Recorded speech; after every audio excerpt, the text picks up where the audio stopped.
Hey, this is Casey Ruff, and welcome to episode 18 of season 2. Today we are speaking with Alexis Morales. Alexis is a partner at ThreeHealth Metabolic Health and Weight Management and has over 8 years of experience in medical weight management as a certified medical assistant and as a certified health coach. Alexis is the co-host of the For Fat's Sake podcast alongside Brandy, Wiltermuth, and Marlene, Sexton. Alexis was hosted on our primary podcast, so be sure to check out her story and the story of the For Fat's Sake podcast on episode 285 of Boundless Body Radio. Alexis Morales, welcome to the How to Make a Podcast podcast. Hi, thank you so much for having me. I'm super stoked to be here. It's such a pleasure. I don't know what we're going to talk about, but Me neither. We're going to talk about podcasting, but we can take this in any kind of direction that we like. It's so great to have you on. I know you have been busy lately. We were recording this on Memorial Day, so you were kind enough to come in on a holiday to your beautiful space. Oh my goodness! Like you guys just moved into this amazing space. So I know it's been a lot of work, but tell us a little bit about where you are practicing. So we are in Linwood, which is just a suburb kind of right outside of Seattle. So I would say 20 minutes from Seattle. And we're in this beautiful building. We are actually the only office with open air ceilings. So there's no drop downs. You can see it's very industrial looking, and we have huge glass rooms that are soundproof. So it's just this grand, beautiful office that we're allowed to see patients in. I think it really kind of puts us in a different mindset for patients when they come in, because it's not sterile and sort of like similar to every other primary care doctor's office that they've ever been to. And I love it. I love coming into work. It like motivates me to like have a great day. That's awesome. I love all the little personalized details as well. You were just talking to me a little bit about how you put some of your favorite like quotes up on the glass doors, and all those little touches just make it so special, don't it? Oh yes, and it's for the patients too. So like when they're sitting down, it's like this gentle reminder of like, be kind to yourself, have patience, keep going. It's just little steps here and there. And I think that that's really important when we're teaching people or teaching patients new things all the time. And it feels like we say it like 10 times, but sometimes it just takes one moment for it to click for somebody. So having these little reminders around the office, I think hopefully helps it click eventually for them. That's really amazing. I absolutely love that. One of my favorite things about doing this podcast, we talk about podcasting and all the kind of brass tacks and the hardware and the software and all those things that are really important and really practical. Is I love also crossing into the health space and talking to people who are in the health world and doing what they do, and hopefully other people who maybe aren't very interested in health will take something from these conversations, being interested in podcasting, and maybe it can help their lives as well. So before we get into the podcast itself, I would love to hear your story and how that relates to what you're doing today. Okay, so I started in weight management 8 years ago with Brandy, and I was just her medical assistant, kind of following her around like a little puppy. And I asked her what she was doing with patients, because I come from a job where I was normally in the office with the patient and the doctor, and I wasn't doing that with her. So I asked her, I was like, can I please come in? Like, I'd really love to know what you're talking to patients about. And she allowed me to do that. And I loved the world that it was. I loved like seeing people's lives literally change right before your eyes. They improve, they are more self-confident. And it just was so much more rewarding than just being in like basic healthcare where people come in for like the flu. Weight management is like this whole different beast, right? It's not just weight. We talk about weight all the time, but it's not just weight. It's so much more than that. And because I loved it, I stuck around. And then Brandy asked me if I wanted to start a business with her. And I was kind of like, I guess let's do it. So we did it, and we're here now. It's taken a long time, but in part of that journey, we were searching for a way to reach more people because we only had our patient base, and we were both listening to true crime podcasts at the time. And we would kind of casually mention it to each other about what we were listening to. And one day she was like, we should make a podcast. Okay. Brandy is the idea girl. She has all the great ideas, and I'm the make it happen. So me not knowing where to even start, because I've never started a podcast or done anything like that, I figured it out. That's amazing.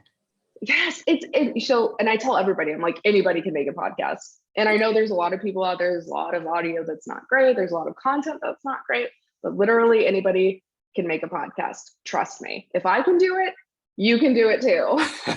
Totally.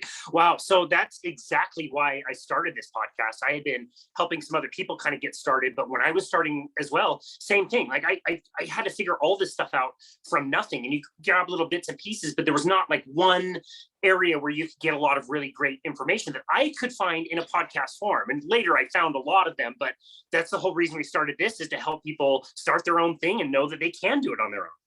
Yes. Oh my gosh. And you're so right about it being like, you find little bits and pieces here and there because there's no forum, there's no website, there's no book that tells you how to do every single thing. And it's sort of like per preference, right? So you have to kind of figure out like what works for you. Does that type of schedule work for you? Like, how committed are you to this? Are you going to be researching? What's your goals? It's so different for each person.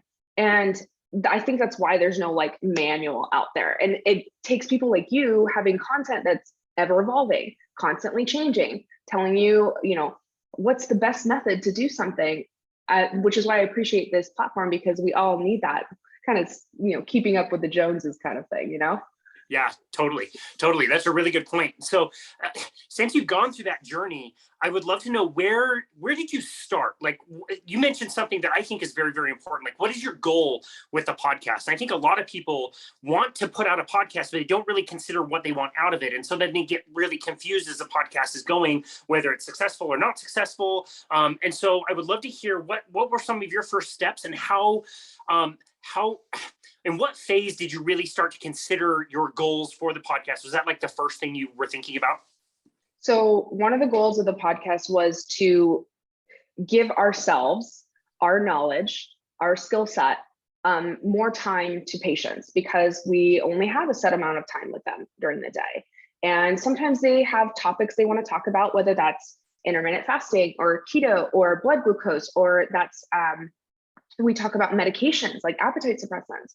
Those are all great questions and great conversations, but we don't always have the time to address them. And Brandy wanted a way so that we can talk about it openly and answer all of the questions that maybe we've fielded over the years, and get it all out in one audio file so people can absorb that and then hopefully retain it. Sometimes we often repeat some stuff, and that's on purpose to help remind people. Specifically, it was so that we have a curriculum that we work with patients at. They hit certain milestones throughout weight loss and weight management. And we wanted a platform where we could expand on certain things, like, for instance, boundaries and assertiveness. They work with a behavioral person on that, and they gain some insight. Well, now let's set up some examples for that. And then we also wanted to make it really personable, because we love our patients and we kind of want them to know that we're in this too. We're not just telling you to do these things, we are living this way too. And so we do a bunch of experiments on ourselves, of course, and we talk to our patients about it and kind of tell them, the good things, the bad things, and all of the things in between, because if you're not real, then what are you? Totally. Yeah, totally. No, that's a really good explanation. I don't ever think I've gotten that answer from somebody. Generally speaking, when we talk to people who are starting their podcast with their business, the podcast is more for like marketing or something. And I really love that approach of like, yeah, we might get some marketing out of it, but you're creating something that lives in, Wonka vision forever, and you can give it to people as needed. Like, you got a question about this, here you go. We've already recorded a great conversation, and you can go home and listen to that. Yeah, that's why we called it Weight Loss Conversations, because yes, it wasn't necessarily a marketing tool. And we tried to do that, in the beginning, like how can we market this and make it attract more people to us? And we just couldn't. We couldn't figure it out that way. We couldn't make it sound attractive to people. We just needed to make it informative. And in that, it was informative. It was also kind of funny. It was also kind of relaxed and casual, and we liked that. So we weren't super focused on making the most popular podcast. We just wanted it to make it the most content-rich podcast that we could, so that it is valuable to patients. And it's not necessarily something that is just out there to make money. It's just more of a tool that we use with our patients. Yeah, that's fantastic. I really do appreciate that about your podcast. I feel like a lot of times the podcasts I love, I get to know the guests quite a bit. And you don't really often get to know the host all that much. You do if you listen to a lot of their content. But with the three of you, I really appreciate how you guys are able to have conversations and just really be yourselves and include other things like you mentioned, like the true crime podcast or like funny stories and just other things. It makes it extremely approachable and really authentic, I would say. Yeah, and part of that is because sometimes patients come in and they think that we have our lives together.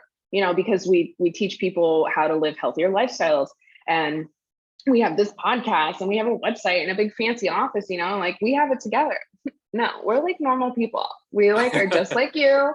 And we have a bigger platform to help people and we want to, but we want to share that like, we are just like you and we struggle and we win and we're all the same. So we're sort of like on a team, right? We want you to be part of the team. And we do that. We include our patients on our podcast all the time because we want them to know that we appreciate their stories are important.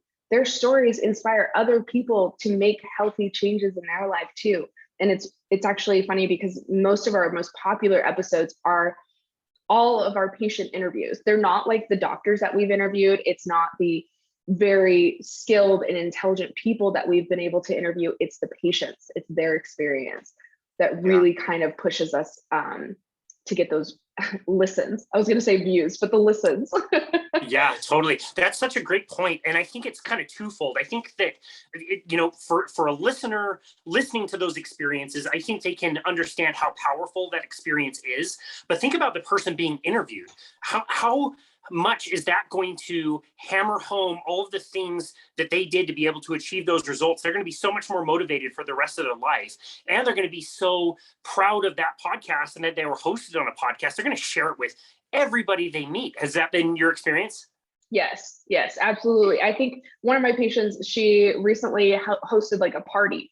So when we launched it and it went live, she had her whole family around and they had like a little party where they all listened to it. And she was super proud of it. And I'm proud of her for being able to do that because she did share some things that maybe not everybody expects. Like there's certain failures that happen and she kind of went down and then she went back up and then she came back down and that was her story. And that's the story for a lot of people. And that's why we have this platform so we can share, like, not everything is going to go the way that you want it to go. It's not smooth sailing for everybody. Trust me, it's not.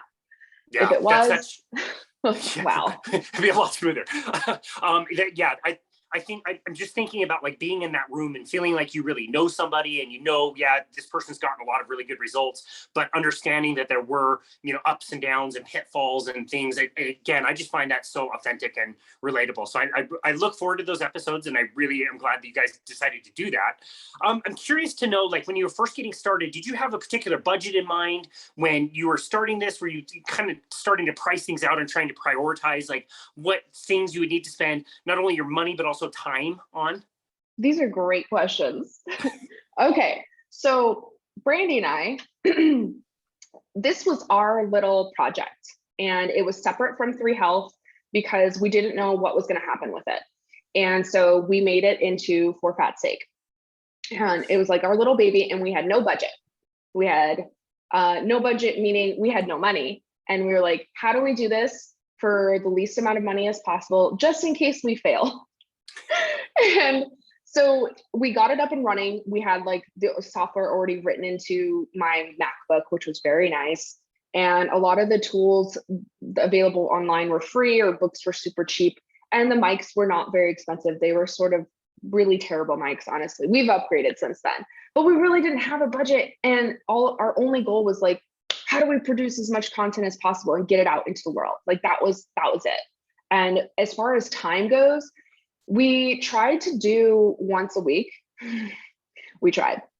And then it went to like every other week because it was just too much with patient care and then also trying to do podcasting. But what we realized, and I think this is important for other podcasters to do, is if you do not schedule it, if you just try to like wing it, it's never going to happen. You have to schedule time. You have to set a time to do, you have to set aside time to do this. because if you don't, it will never get done. Trust me. And you'll just put it off and off and off. And you'll never get the types of clients or guests that you want. You'll never get the type of content that you're looking for. And then the other thing that I found is that recording. So when you're recording, if you try to over script it or over analyze it or structure this whole podcast, it comes out terrible. We tried. It was way better when we had like an agenda. This is some of the things that we want to touch on. We have questions, that we mark out, but we don't have this like boom, boom, boom, boom list that we have to hit every single one, because it always just felt too reality TV scripted, and I needed it to feel a little bit more authentic. So that's my little tidbit from like podcasters, is like in the simplest way possible, wing it. But have a goal, I guess, a little bit of a goal. Like, what do you want to talk about? Well, that's a really good point. I think there's already been so many really great tips and lots of really great advice for podcasters. So I really appreciate that. I was curious because I've been on your podcast, and the level of research that you guys did on me, I felt like you did some kind of like background check and wanted to talk about like when I was 12, my cat Mulligan running away or something. Like, wow, these guys know a lot about me. How are you able to do the research, understand your guests, and understand kind of the direction you want the conversation to go, but also let it be really kind of free and authentic without, being so rigid?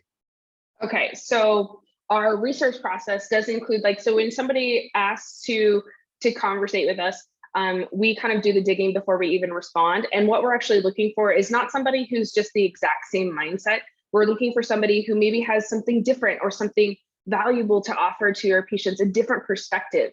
So we do kind of dig deep into their websites, their books, their articles that maybe they've written, their podcasts that they've put out there, and listen to their content to know, I don't want it to be the same exact thing as what we're putting out, because then we're in this echo chamber, right? I don't want to be that. I want to have something different. So we are looking for other people who have different ideas, or maybe a different perspective on how to lose weight, or what it takes to lose weight, what's most important in that sort of sphere. But we do kind of stay within the whole nutrition fitness world. And as far as research goes, we tag team it. So we all do a little bit of piece. So if you want to know what we did for you, is I assigned Brandy and Marlene specific podcasts. So it's like, you listen to this one, you listen to this one, and I will listen to this one. And then we need to have a meeting and we will reconvene and talk about what we learned. And then we went to the website and, okay, you research this part of this live, this guy's live in this part. And then we sort of had a meeting. So we kind of tag team research, which is kind of funny, but it helps us also remain a little bit surprised when we're talking about it, because then, well, I didn't necessarily realize that, or they can sort of expand on things that they're learning during the podcast. Well, I learned this about you, and then maybe I have a question about that. That's a little bit more authentic, I think, than if we all know the answers to the questions that we're answering. You know what I mean? Yeah, no, that's really great, because you're getting different perspectives filtered through different people who are going to see a different topic a different way and take something out of it that's going to create that uniqueness. I love that you make that a priority. It drives me crazy to hear hosts do the exact same podcast that has already been done a million times. And I was guilty of that really early on. We landed a great guest, somebody I really looked up to, a doctor in the low carbohydrate space, Dr. Sean Baker, and he does a lot of podcasts. I know it was number like 20. I was so stoked. I'm a carnivore coach on his website, and I've technically, I guess, worked for him in a way for a year at that time. And I remember re-listening to the conversation afterwards and understanding, like, I didn't make this unique at all. This sounds like every other podcast that he's done, because I asked him the same questions that he's already answered so many times. And it was a real bummer. And frankly, I hope I get another shot at interviewing him again to be able to create something unique. But I do think that's so critical, is to really think about, how are you going to tell a different story than one that has already been told so many times? Yes. Oh my gosh. Oh, I love that, because the low carb community, the nutrition community, it's a really small world. And yes, you will see a lot of interviews that are exactly the same. So it is absolutely important that you kind of find maybe like information that nobody knows about, or maybe it's just a personal question, right? But if you are so super rigid about these questions that you ask all these people, then your podcast is going to be super stale. And if you're giving the same answers over and over again, people just tune out. I mean, they're there to learn. At least in my experience, when I'm listening to podcasts, that's what I'm doing. I'm learning. I'm trying to learn a new thing while I'm doing something else because I just can't sit still. But yes, I love that. I love that you sort of recognize that right away. Like, okay, this doesn't sound any different than anybody else. How can I make this different? One of the things that we do, and we're not consistent, and I think that makes it better, is we try to ask a question that is meaningful to them and to us. So recently that question was, who do you look up to and why? Like, or who inspires you and why? Because I think it's important to sort of take a step back and acknowledge those types of people because they are how you got where you are right now. And so a lot of times it's people's parents or their spouse, or it could be anybody. It could be a superhero that's an imaginary character. It doesn't matter. But I think taking people outside of that box, out of that space, can put a little bit different flavor into your podcast rather than asking the same types of questions. Yeah, no, I love that. In fact, when I'm preparing for my podcast, so I have my introduction that's already like typed out and everything. I use that for my show notes. So I can just copy from Word everything that I said on the intro and I just paste it in. So that my show notes are done besides all the linking that I need to do. I'll then have like maybe some topics or questions that I've jotted down and things that I want to ask you. So I was going to ask you, about having 3 hosts and the benefits of getting all those perspectives, but also I have written down here, like, tell me a time that didn't go so well, which I would love to ask you in a little bit.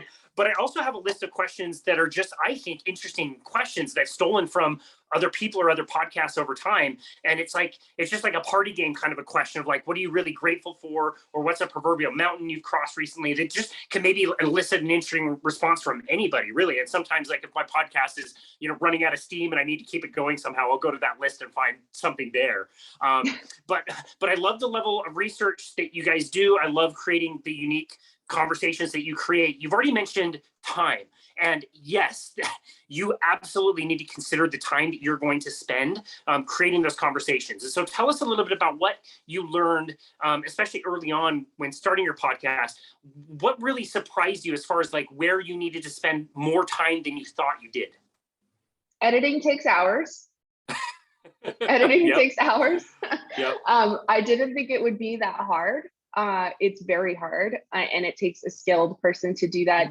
I've had to definitely take a couple of classes and lessons on mics, specifically on how to record people correctly. And that's come from a couple insights from friends too, because I really didn't know what I was doing. So spending time on researching products for the types of podcasts that you're doing. So there's no one size fits all mic. There's no thing that is for everybody. And they say there are a few mics that you can use for a bunch of different purposes. But if you're out in the field doing interviews for people, that's a different mic. And if that's on your podcast, if you're inside in a studio, that's a different mic. If you're in a space like this, where we have a lot of open space, we do not have soundproof walls or anything like that. That's a different mic. And then if you're doing an interview like face-to-face with somebody, you can use a different mic for that. I don't know. I don't know if that's necessarily useful, but like researching those types of things, that's where I spent a lot of time because I needed to figure out if we're going to be interviewing patients, what type of mic is going to be best for that so that the quality of the audio is the best that it can be, but also captures sort of the patient and highlights them rather than they're just sort of a sound note. Does that make any sense? Yeah, that makes perfect sense. On the microphones, I couldn't agree more. My dad works in TV. He interviews, people at sports games or whatever in the NBA, and he had an extra mic laying around his station. I'm like, great, I'm starting a podcast. Can I just steal this mic? He said, yeah, it's fine. And I could not get the settings right. It was not appropriate for podcasting. It's totally different. Yep. You got to figure out like what your venue is, right? Like what is your platform, or not platform, but like, what is your space? Yep. Figure out your space and where you're going to record it. Like It has to be kind of consistent so that the sound sounds consistent, because it will matter. Trust me. That drives me bananas when a podcast will do like a separate intro that sounds completely different from an ad that they keep running, that sounds completely different from the interview that they do. You can tell the consistency is just all over the place, and it is very distracting. I think it really steals your attention away from what's really, truly important. Yeah, because then the listeners, right, adjusting the volume, and they're like, what is going on? Like, is this a different episode? Like, what's happening? Yes, totally. Annoying. Totally annoying. Okay, so editing was very time consuming. Have you gotten better at the process over time? If so, how? And what tools do you use to edit? Okay, so with editing, I just use Garageband. Don't come at me. But I use better mics now, which have definitely helped. And when it comes to editing, I am editing mostly Brandy. Sorry, Brandy. She has a lot of like snaps in her voice, or ticks. I'm looking for those. And what I do to edit them throughout a podcast, especially if it's going to be a long one, I will write down the time on the recording stamp where it occurred to help me identify it later. Because I don't want to distract from like what's happening in the interview. Of course not. But I also don't want to waste time searching for those things later. Yeah. And that's what I do. Or if, say my person I'm interviewing didn't like what they said and they sort of started over and I just need to go back and like edit that part out, I just write down the time. And that's worked for me. And some people like to sit there and listen to the entire thing. But for me, that's kind of a waste of time. I'm looking at the points that I'm recognizing need to be edited. And then I will go back and edit those. Because listening to an hour podcast, I will nitpick every single thing. And I will rip that podcast apart and it will not sound good in the end. Yeah, totally. That's another thing I learned from my dad, actually, when he would cover like golf tournaments. If you were with a cameraman, you would write down when something would happen and make a note, because there's multiple cameramen covering a really long event that could take hours. Who's going to go through and watch all of that? They need to cut right to the chase, get right to the highlight, all the most important stuff. And I wasn't doing that initially for my podcast. And you're right, like you go through an entire hour-long podcast and edit it, then absolutely not. You want to timestamp it, go right to that spot, make your edit and move on. I think that's a great tip. And you were using GarageBand? I am using GarageBand, which is Mac, correct? Mac, yep. How was the learning curve to be able to do that? It was a big curve. I watched a lot of YouTube videos. And then I also actually talked to one of my friends he's a film producer.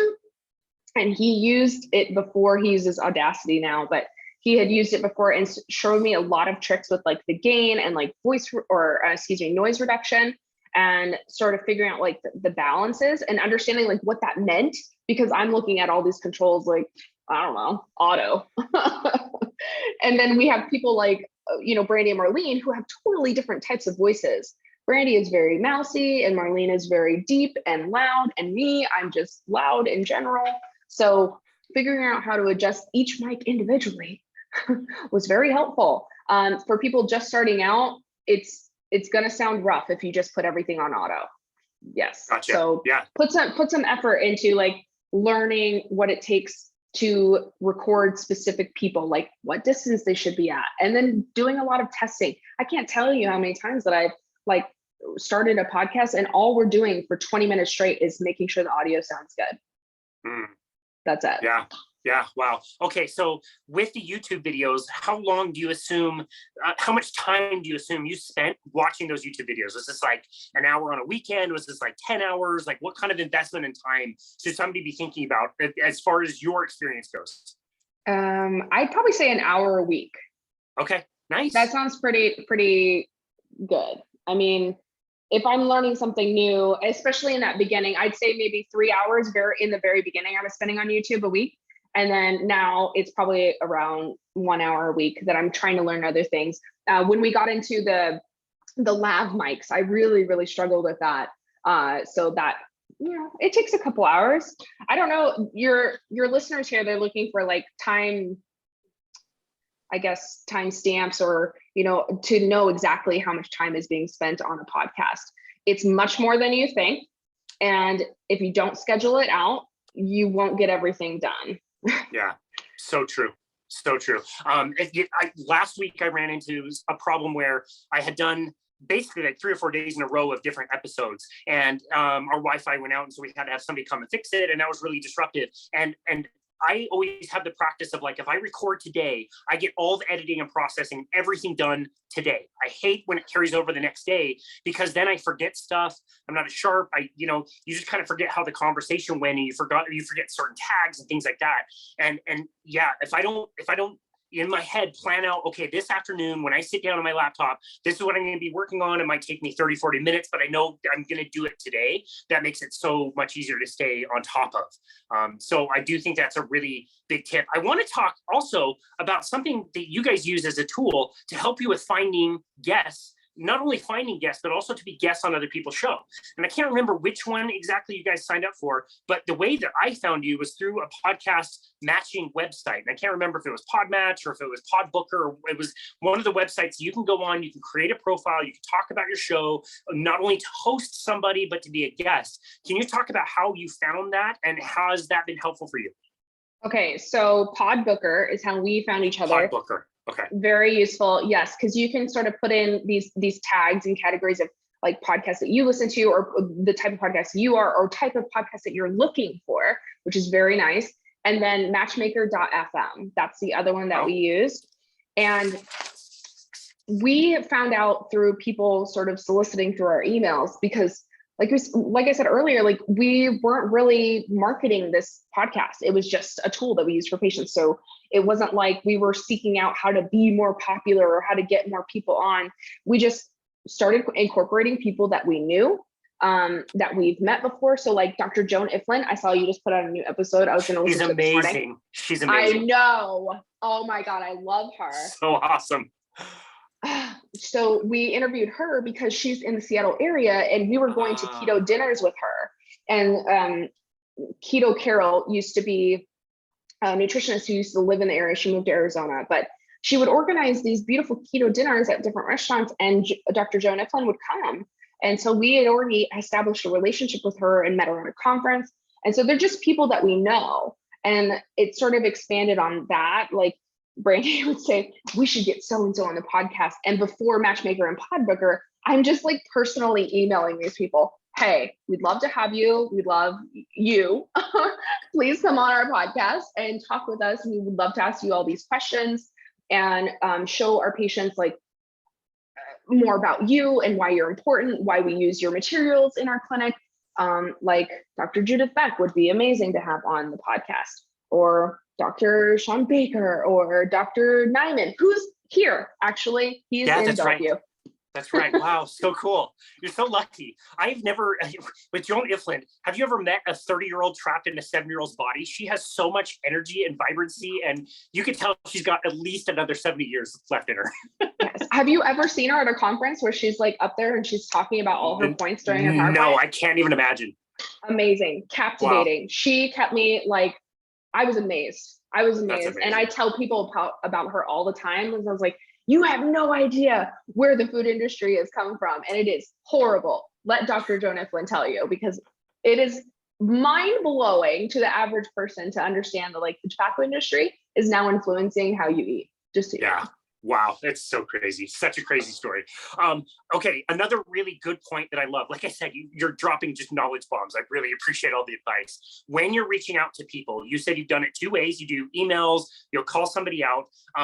You've also used the Podbooker website. First of all, first question would be like, which one do you find was more successful? And second of all, I don't think we can highlight enough the importance of something that you just said, that when you write an email to somebody, you don't just say, hey, come be on our podcast. You say, hey, such and such, you're awesome. I love your content, specifically X, Y, and Z. Would you like to be featured on our show? Those are two completely different things. Yes. So we're pointing out things that we love about them.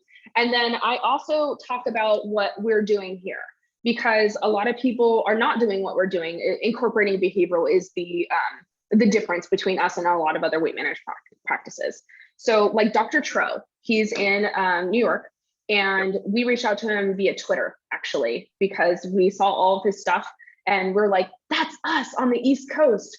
We want to be like him, you know? So we told him all the things that we were doing and how we could be like him. We were like, we want to be like you. Come on our podcast and talk to us. And he was willing to do that. So it was more of like, hey, look what we're doing. Can you help us do better? Like, it looks like you're doing really well with patients, because let me tell you, I know this is very niche. It's very specific to me, but like, there's no shortage of people who need to lose weight. There's none. So like, when we look at these other practitioners and other people in the world that are trying to help other people live healthier lives, I don't see them as a competition. There is no shortage of patients or clients. Okay. We all want to work together to make this world a better place, a healthier place. And we want people to have access to more or healthier decisions.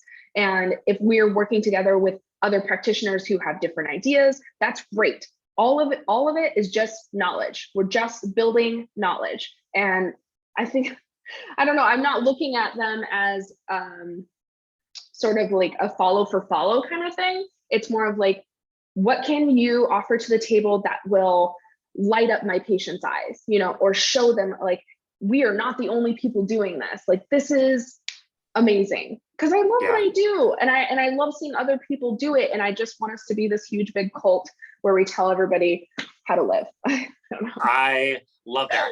Okay, so that right there, just for the listener, or if you're watching, you saw me write something down. That was me timestamping you saying something really awesome that I know I can go back to that spot and make a soundbite that's going to sound amazing. I just saw how lit up you got, how excited you were. You had some amazing advice, and so now by timestamping that, I know I can go right back to that spot and capture that and use that for social media. That's amazing. I love that. So much of podcasting to me has really highlighted it's almost like a microcosm of how human communication should work anyway. Like, podcasting has taught me to be a better listener. It's taught me to say slightly less than I do if I'm not conscious of it, which is like 60,000 times an hour. It's taught me to reach out to people and be really cordial and polite and approach people in that way. This is not a competition. This is, us creating something and really highlighting my guests and talking about them. It really helps, and it helps all forms of communication in the rest of life. I love what you just said there about like learning to listen, because absolutely, when you're podcasting, if you're not paying attention, you will miss it, and you will look really stupid when there's dead space on that air. You have to be listening to whoever's there with you. And it's super important. And it's helped me in my personal life too. Okay, stop, wait, listen to what they're saying, think about your response, and then formulate, an intelligent response, rather than, okay, it's not conversation where you're in person, you're just like in passing. Like, you're trying to have an intelligent, valuable conversation kind of for somebody else. And so if you're sort of passive and you're not engaging and not, quite frankly, not entertaining, people are going to tune out and your podcast will just go down the drain. You have to listen. You have to listen in order for it to be successful. I love that. The most used button on my podcast mixer is my own mute button, which I try to lay on all the time. How great would life be if we all had mute buttons and we could just activate it anytime? I know, right? Stop talking, just listen to what I'm saying. And then your own mute button, right? You have to like tell yourself, stop talking, let them finish, because you will see it in people's faces a lot of times. You will see them waiting for their chance to speak. They're not listening to you. They're waiting to speak next. And that, I think, is where we need to get away from. We have to just calm down. Okay? Life is not a rush. It is not life or death right now in a conversation. Just listen and then respond like a normal human being. Love that. Love that. And again, carrying that on to the rest of your life is so pivotal and valuable. With so many people are completely unconscious about that, and they're just waiting to inject whatever their thoughts are versus actually listening to the person that's talking. I couldn't agree more with that. I think that's wonderful advice. I am going to go back to the question that I was going to ask you earlier. We have 3 hosts. That can be a challenge. How has that gone to have 3 different people all asking questions? And when was there a time when it didn't really go that well? Okay, so everybody has their role, and we all understand our roles. I am the comedic relief, and I ask the questions. I often ask the questions because I am in the, let's say, pseudo chair for patients. Like, I kind of pretend to be the patient in some cases. And a lot of times, maybe I know the answer to the question I'm asking. And then Brandy is the medical person. So anything that's related to anything medical, Brandy's responding, Brandy's illustrating or basically speaking on it. And then Marlene is our behavioral lady. She's like the smartest woman I've ever met. and anything related to mental health, she knows about it. And she just always has these little helpful nuggets of information that just light you up inside. You're like, wow, I never thought about it that way. And it's just so incredible. So we all have these roles, right? Like in a conversation, when we're interviewing somebody, depending on where the conversation is going, that's who's going to be interacting.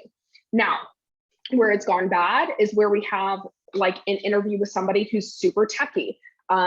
Take, for instance, Jim Howard. He's the CEO of BioSense. We did an interview with him and it was great. Super fun. Brandy and I are both nerds. I'm using comedy. Brandy's like talking shop with the whole medical data point stuff with him. It's awesome. Marlene has very little space in this type of podcast. Her knowledge, her tool set does not apply. And it doesn't work well in those types of podcasts. So sometimes we won't have her there like at all because she doesn't offer any valuable insight into the conversation that we're having. It's nothing against Marlene because I could be gone. That won't happen. But Brandy could be gone too, where like her advice or insight is not necessarily needed for that type of conversation. So like if I'm having a conversation with a patient about their depression or anxiety and how it's affected their life, that's a better conversation to be having with both me and Marlene rather than having with Brandy in there. Does that make sense? Perfect sense. And is it because you guys work together so closely as a team, you're able to not only understand that, but also not have it affect you personally? Like I'm assuming Marlene doesn't take it personally if we say, hey, we're going to talk to this guy. It's probably not your cup of tea. Like you can go chill out. We're going to do this. And she doesn't get like personally offended by that. Oh yeah. Marlene's super chill. She doesn't care. And she gets it too. And she understands like it would just be her sitting there sort of listening. And she's happy to do that on her commute home after I've published it. Like, I'll listen to it next week, you know. That's great. No, I think that's really interesting to incorporate and really understand. The last conversation we had with Miles Riley, he is also a co-host of an episode, and he is more like the color commentator in that podcast. There's the leader, Steve Cutler, who does most of the questions. He's just there to add interesting angles. And it's not whether he's asking more questions or less. It's about understanding what his role is and how he can bring really interesting nuances into the conversation, which I think is really important to consider. And you guys have clearly done that. I wonder if you have like a minute with somebody who said, oh, wow, you do a podcast. I'm thinking about doing a podcast. What's some simple advice you would want to give me? What would be one of the top one or two things that you would tell somebody as far as advice for getting started with podcasting? I think the first question would be why? And the second would, do you have 10 hours a week to spend on it? Because it is a commitment if you want it to be successful in any regard. But I guess my advice would be to talk to somebody who has a podcast. I definitely did. I actually reached out to one of the true crime podcasts that I was listening to and asked them a little bit of input on what things I should be looking at first. And one was Mike's and the other was like, what's your topic going to be? And so it was just like reaching out to other people in that field. Something that I always say to people is the answer is always no, unless you ask. So people are always happy to share information. Maybe not everybody, but the majority of people are happy to offer advice. So if you are looking to get into podcasting or that field, just ask somebody. Even if you think that they are just totally untouchable, they're on a different planet, email them, call them if you can.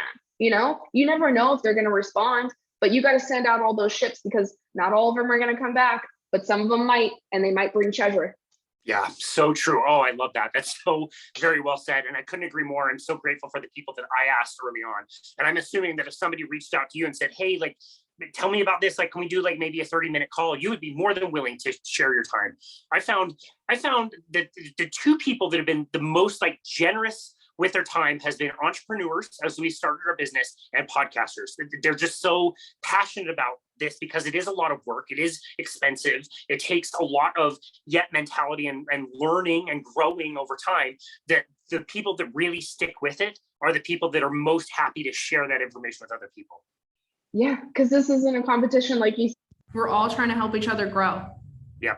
Yeah, I absolutely love that. Well, this has been an amazing conversation. Tell the listener where they can go to find you, to where they can go to find your podcast, and what they can expect when they find you. So you can find me and all of my wonderful partners on our website. It's 3.health. There's no .com. It's just 3 spelled out .health. And you can find all of our podcast episodes on there too. If you're looking for Fat's Sake, just type it into any platform that you're listening it to, Apple Podcasts, Spotify, iHeartRadio, doesn't matter. For Fat's Sake, a podcast with Brandy Wiltermuth and Alexis Morales and Marlene Sexton now. So exciting. That is awesome. So excited for you. So excited for your new space.